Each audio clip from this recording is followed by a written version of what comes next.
Hello and welcome दोस्तों, स्वागत है आपका हमारे YouTube channel unique GK tricks पे। दोस्तों आज हम बात करने वाले हैं मेडिवल हिस्ट्री के पार्ट 2 के बारे में, जिसमें कि पिछले वीडियो में हमने देखा था कि तुर्कों का भारत में आगमन हो चुका था, जो कि मतलब मोहम्मद गजनी के रूप में आया था। और मोहम्मद गजनी को हमने डिटेल में बढ़ाया। अगर दोस्तों किसी ने नहीं देखा है तो फिर वो वीडियो मैं डिस्क्रिप्शन में लिंक दे दूंगा, वो जाके देख लो। तो दोस्तों आज हम पढ़ेंगे मतलब मेडिवल हिस्ट्री का लगभग जो 40% पोर्शन है वो इसी से आता है दोस्तों। सल्तनत काल, जो सुल्तान की उपाधि मोहम्मद गजनी ने ले ली थी एक तरह से, लेकिन उसके बाद में गौर वंश आया और गौर वंश के बाद में जो शासक आए थे उनको खासकर से सल्तनत काल के मतलब सुल्तान की उपाधि धारण करते थे। जो भी आता था सुल्तान कहलाता था, ठीक है दोस्तों। तो वो सल्तनत काल कहलाया, ठीक है दोस्तों। तो सल्तनत काल के अंदर अंदर मतलब मेन रूप से 5 वंशों को बांटा गया, मतलब 5 वंशों का शासन है वो सल्तनत काल के अंतर्गत आता है।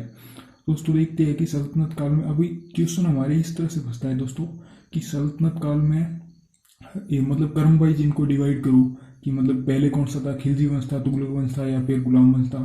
तो दोस्तों मैं आपको एक ऐसी ट्रिक बताने वाला हूँ जिसकी वजह से आपको कभी भी मतलब भूलोगे नहीं कि कौन सा पहले था कौन सा बाद में था। आप क्रम वाइज एकदम याद रखोगे, ठीक है दोस्तों। ट्रिक है GKTSL।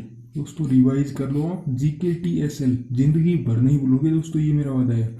क्योंकि जी से हो गया दोस्तों गुलाम वंश, जी से क्या हो गया गुलाम वंश, के से खिलजी वंश, टी से तुगलक वंश, एस से ससाविद वंश और एल से लोधी वंश। दोस्तों कितनी अच्छी ट्रिक है, आप खुद देख सकते हो।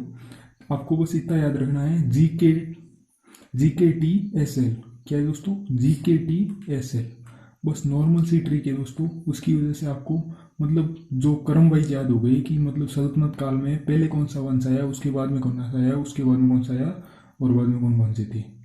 तो ये जो सल्तनत काल है उसके बाद में आपने पढ़ा होगा मुगल काल आ जाता है, क्योंकि 1526 में जब लोधी इब्राहिम लोधी को हरा के सल्तनत काल समाप्ति कर देता है, ठीक है। और बाद में मुगल काल की स्थापना कर दी जाती है। तो आज हम सल्तनत काल के बारे में डिटेल से पढ़ेंगे दोस्तों। उससे पहले ये राजवंशों के बारे में पहले ब्रीफली मतलब नॉलेज ले लेते हैं, इनका उत्कृष्ट संक्षिप्त विवरण लेते थे, ठीक है। उसके बाद में एक एक को डिटेल से पढ़ेंगे दोस्तों।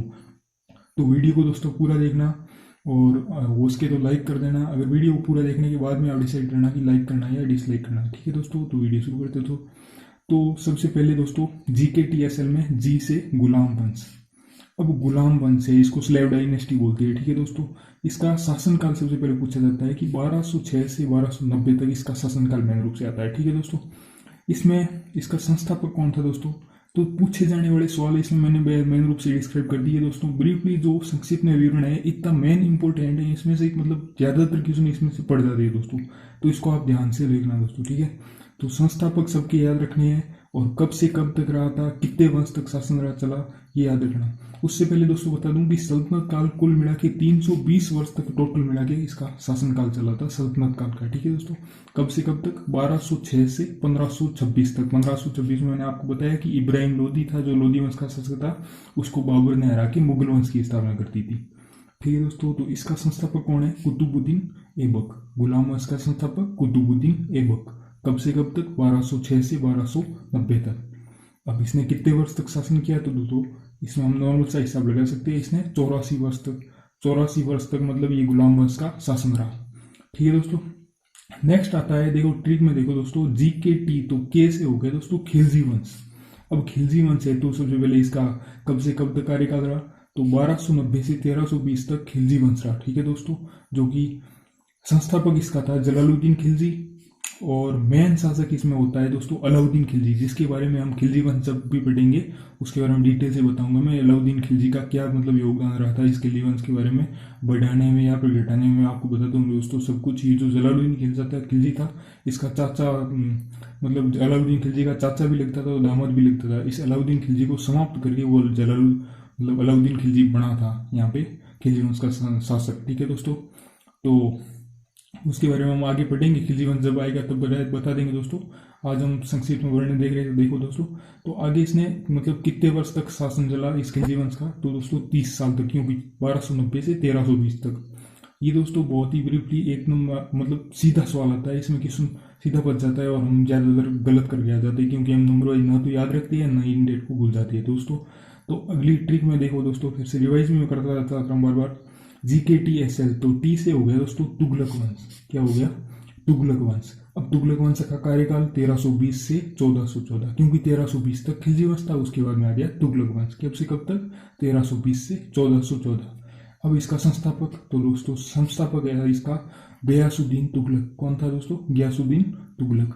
और इन्होंने कितने वर्ष तक शासन किया? 84 वर्ष तक शासन किया तुगलक वंश ने। ठीक है, तो भारत पर सल्तनत काल में देखा जाए तो सबसे ज्यादा शासन करने वाला वंश यही था दोस्तों, तुगलक वंश। ये सवाल बहुत बार बहुत सारे छोटे से लेकर बड़े कंपटीशन तक पूछा गया है कि भारत में जो सल्तनत काल था उसमें ज्यादातर शासन करने वाला वंश कौन सा था। तो दोस्तों सीधा सा क्वेश्चन है और आंसर भी सीधा सा है। 1320 से 1414 तक शासन करने वाला 84 वर्ष, मतलब सॉरी 94 वर्ष तक शासन करने वाला भारत पर तुगलक वंश था। ठीक है, सेकंड नंबर पर मैं आपने पढ़ा दोस्तों कौन सा आएगा सेकंड वर्ष पर? ये 84 वर्ष।